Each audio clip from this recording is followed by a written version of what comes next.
যে কোনো নিরামিষ রান্নায় ছানার কোপ্তা দিয়ে রান্না করলে অসাধারণ খেতে হয়। আজকে বানিয়েছিলাম ছানার কোপ্তা দিয়ে মোচার ঘন্ট।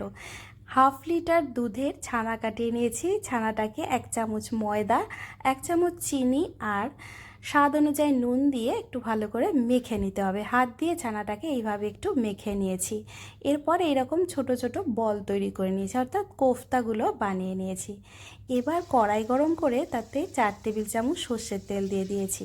তেলটা গরম হয়ে গেলে ছানার কোফতাগুলোকে ভেজে নিতে হবে।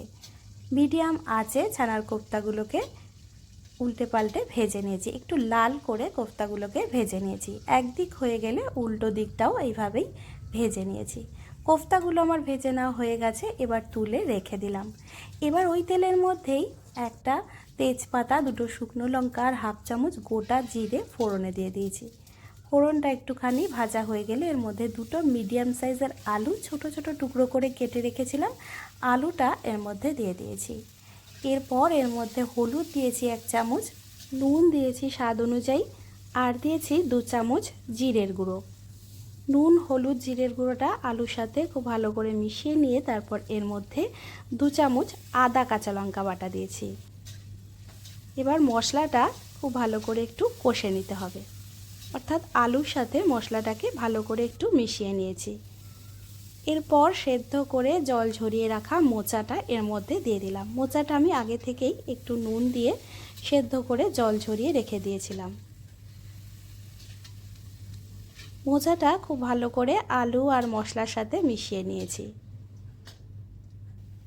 এরপর ঢাকা দিয়ে 3-4 মিনিট রান্না করে নিতে হবে। এই সময় প্রয়োজন একটু জলের ছিটে দিয়ে নেবেন, যাতে তলা থেকে ধরে না যায়।